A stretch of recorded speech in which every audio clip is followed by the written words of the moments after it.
Olá, bom dia!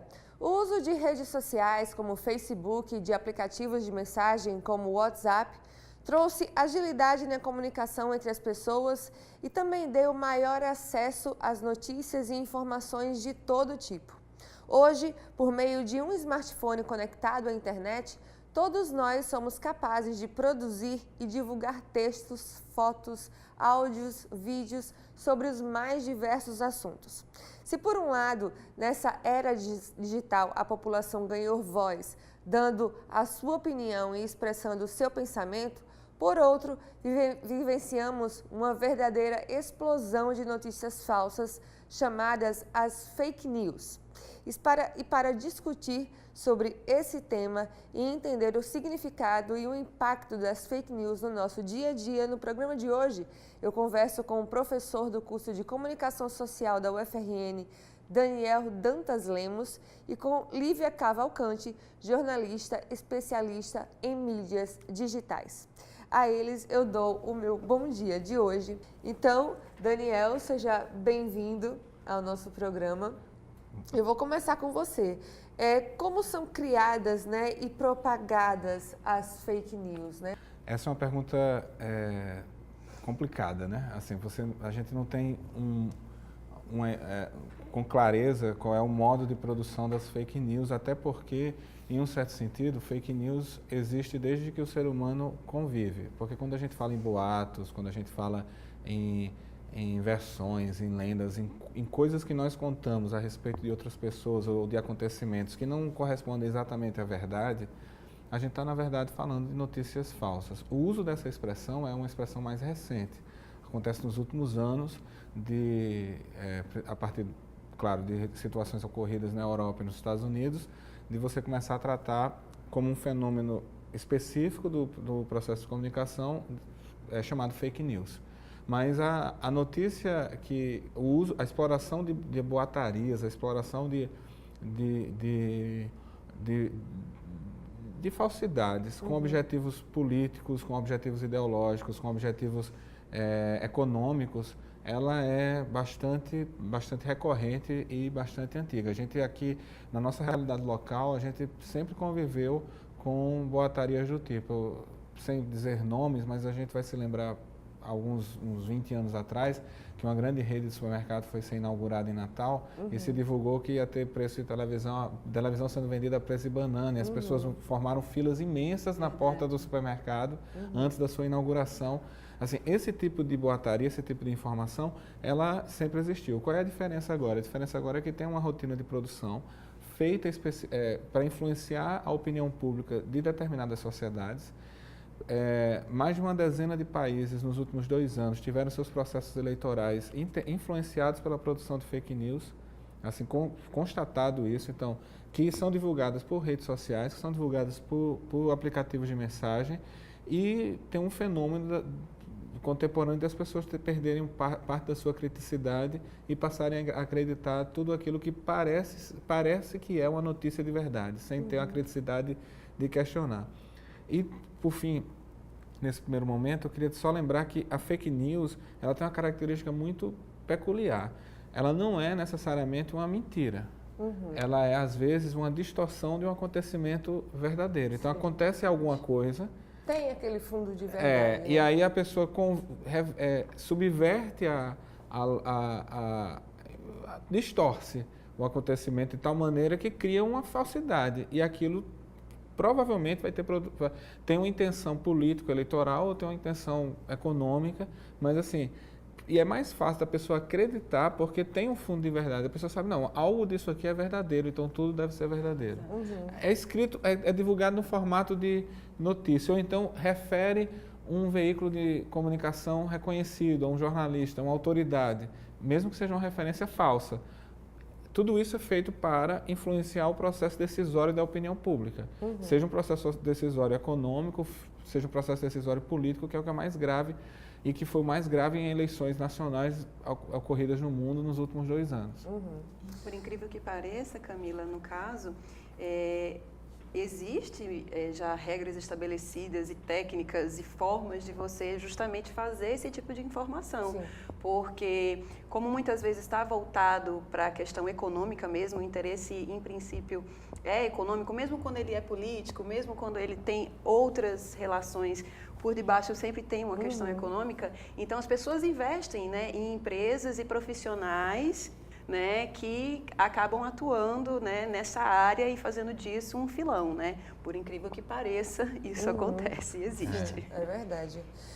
E Lívia, as redes sociais, elas usam uma linguagem, né, de computador que direcionam o usuário a consumir cada vez mais um conteúdo com o qual tem afinidade, né?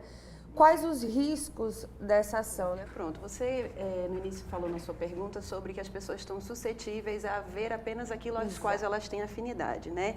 Isso é muito natural, porque hoje em dia a gente tem um trabalho em que, de fato, todos os seus gostos, todos os seus interesses, o seu modo de navegação, tudo que você vê na internet, isso está sendo trabalhado por trás pelas empresas, pelos algoritmos, por números que fazem chegar até você um perfil, porque todas essas redes sociais, esses sites, nada disso é o que a gente chama assim de almoço de graça, né? Você acha que você entra ali de graça porque você não paga nada para estar naquele local virtual, mas, por exemplo, existe alguém ali por trás ganhando valores e muitas vezes está ligado a um marketing, está ligado à coisa da publicidade. E acaba que o risco que você tem com esse tipo de coisa é você viver meio que numa bolha em que só chega até você coisas realmente ligadas à sua afinidade. Para algumas pessoas isso não é nenhum risco, isso é até bom. Tem gente que acha interessante esse tipo de recorte que se faz, que não é seu posicionamento, acaba vindo mesmo das empresas e da própria rede social, mas, de certa forma, você não tem acesso ou não chega à sua timeline, por exemplo, ao seu feed, informações com as quais você não tem nenhum tipo de afinidade ou que você não tem uma proximidade com aquele pensamento ou coisas do tipo, né? Então, assim, é dois lados da moeda. O risco é você ficar nessa bolha, né? E certas exposições, porque todo mundo já viu, por exemplo, de repente você navegou lá e procurou um tênis, e aí em todas as suas redes sociais vai aparecer uma publicidade daquele tênis, e etc e tal. Então, assim, você fica meio que sendo um bonequinho ali na situação. Então, você tem que aprender a lidar com essa coisa. Reza a lenda que basta você falar o nome do tênis perto do seu celular, que o Facebook já direciona a propaganda para o tênis. E não é tão lindo, né? A gente começa a ver que realmente... Mas, assim, dentro do que você está falando, eu me lembrei que o Facebook está enfrentando uma crise nos últimos meses por causa de algo que está nessa relação do que vocês estavam conversando aí. Que uma empresa, a Cambridge Analytica, ela usou dados do Facebook.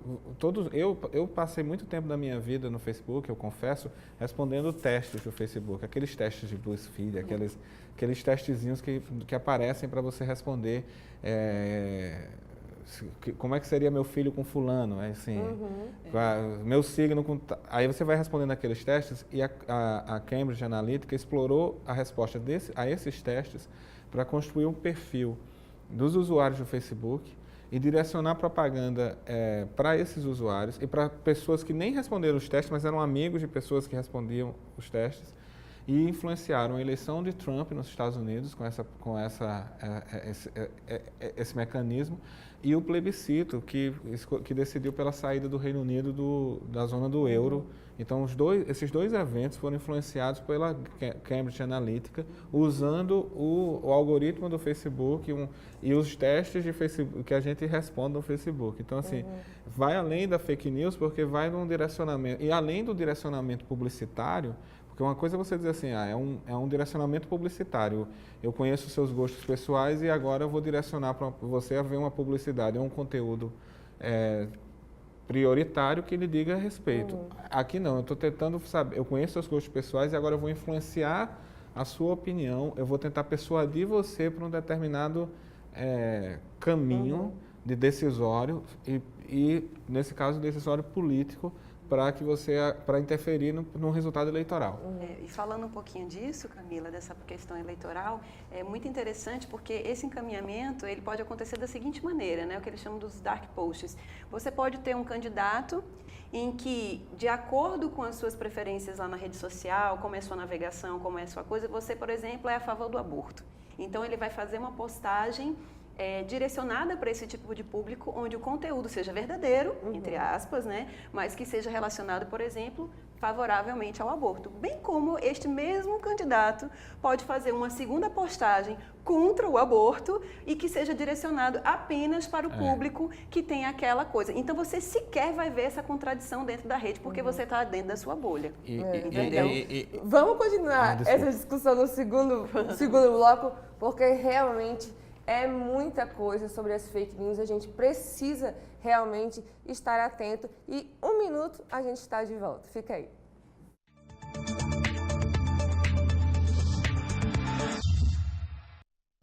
Voltamos com o programa Diálogo Plural de hoje, que conversa sobre as fake news ou notícias falsas, com a presença do professor do curso de Comunicação Social da UFRN, Daniel Dantas Lemos, e com Lívia Cavalcante, jornalista especialista em mídias digitais.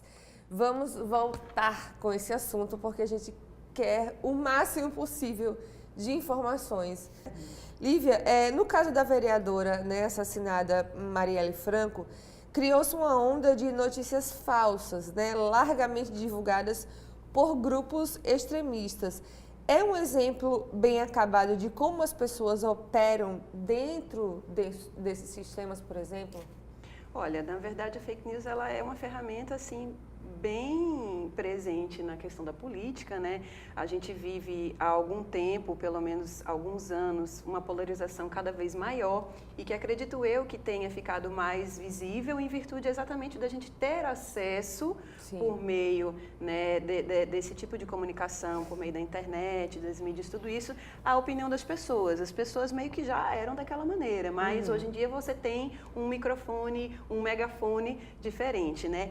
Então, utiliza-se de fato de maneira muito leviana, né, especialmente na política, desse expediente de informações falsas. No caso, que eu me lembre na época, informaram que ela era namorada do traficante, né, que tinha engravidado aos 16, etc. Isso. E tal, porque existe uma discussão ideológica, né, que era o pensamento da vereadora. Pra tirar o foco, né? Exatamente, era uma vereadora ligada às periferias, ligada a movimentos, né, mais próximos à coisa social.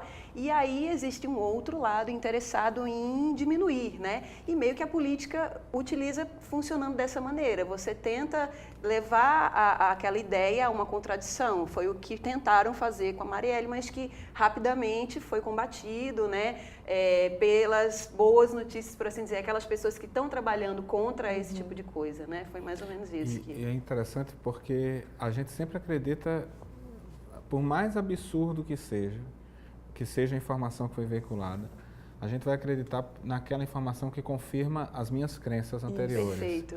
Então, assim, se aquilo confirma a minha crença, então eu não vou nem discutir se aquilo é verdade ou não. E aí eu estou falando da direita e a esquerda. Verdade. Porque existe fake news de direita, como foram as que foram criadas contra a vereadora Marielle, e existem fake news à esquerda também, que você vai construindo e as pessoas creem porque confirmam o seu universo de crença. Fake news é sempre aquilo que o outro criou, não é aquilo que eu acredito. Aquilo que eu acredito não pode ser falso. Isso aqui confirma o que eu sempre acreditei, né? De repente era alguém que não era do meu partido, alguém que eu não votei, alguém que eu não simpatizava na cidade, né, com os meios, e quando aquilo aconteceu, eu fiquei meio ali, né, infelizmente foi um assassinato e tal, e quando vieram as fake news, tá vendo? Eu sabia que não prestava. Não era isso, era ver aquilo que eu queria ir, vem bem a calhar, né, para as pessoas que não gostam, né? As redes sociais possibilitam que aquilo que Lívia estava falando, ampliando um pouquinho, todo mundo já pensava assim. Só que, como ninguém falava, você não tinha apoio na sociedade para se manifestar dessa forma. Verdade. Aí, de repente, quando todo mundo começa a manifestar ideias que não eram... Aí cara, fulano pensa como eu. Agora eu posso, grupo, né? Agora eu posso me manifestar. Eu não sou mais um idiota sozinho na minha aldeia. Agora minha aldeia é um pouquinho maior e tem mais gente para repercutir o que eu falo. Daniel, mais uma coisa que a gente tem visto aí nos noticiários, as eleições americanas, né?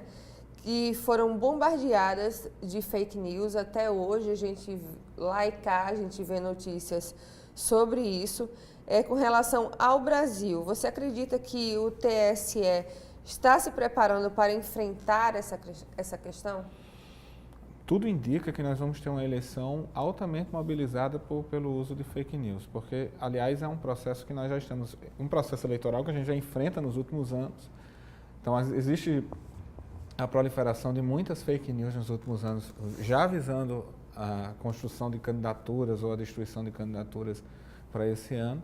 E é um processo global que está acontecendo no mundo todo e que vai acontecer aqui. Fake news não é novidade na nossa política eleitoral, ela não é.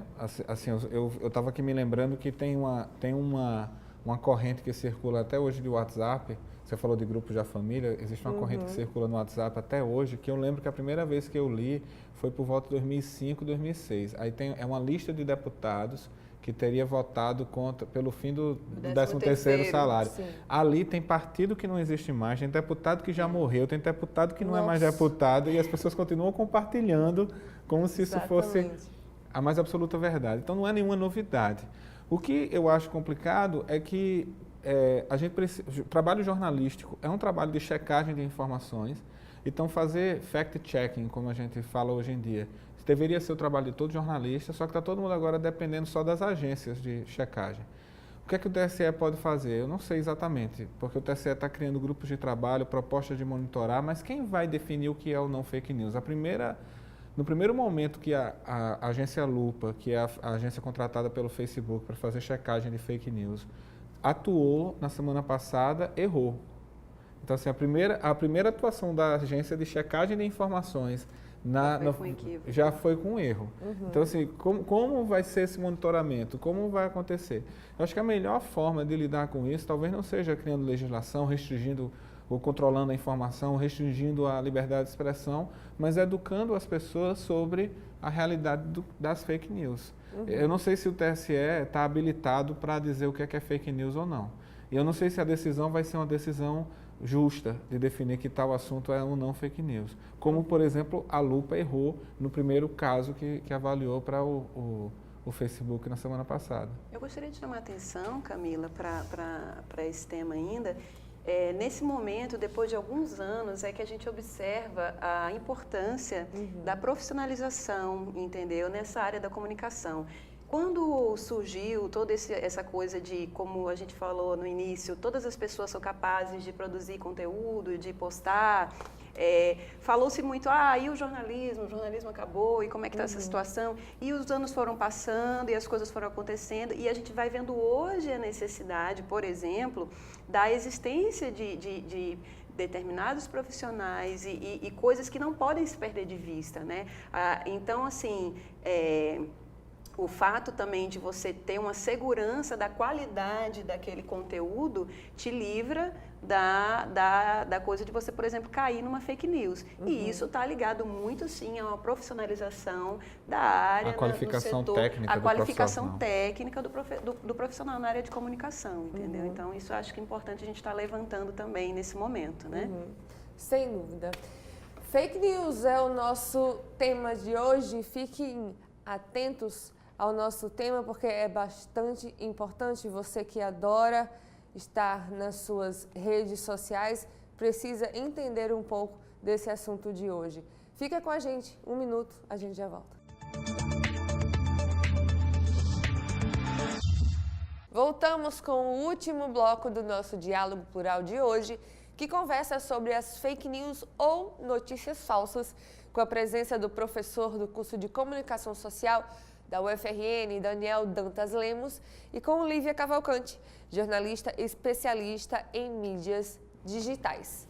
Estamos aqui para tentar concluir esse assunto que a gente estava comentando aqui. Quanto é difícil. 3 blocos sobre esse assunto, né? Tão pouco, mas vamos lá. Lívia, existem no Brasil grupos especializados em fabricar e espalhar fake news? É até difícil de acreditar, né? Mas existe mesmo?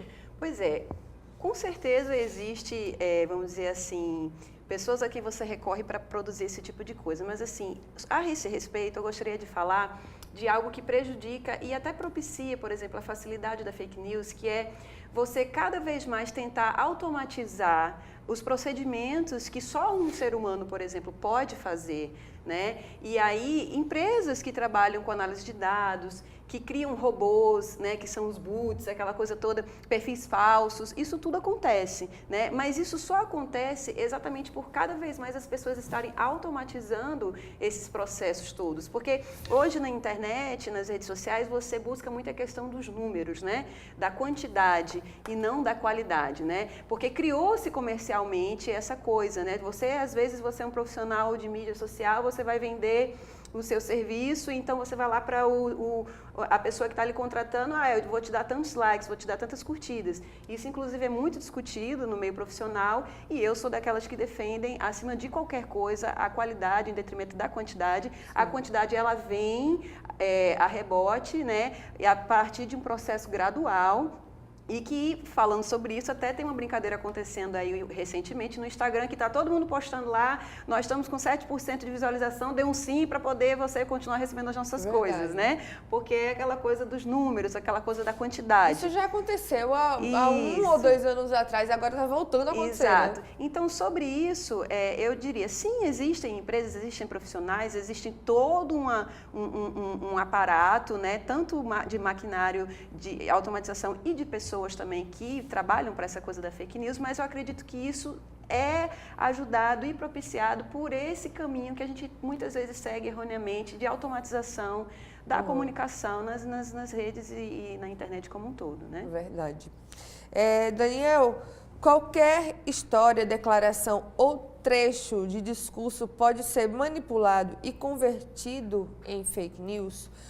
Como se resguardar e o que fazer quando você virou a vítima, né, da fake news, no caso?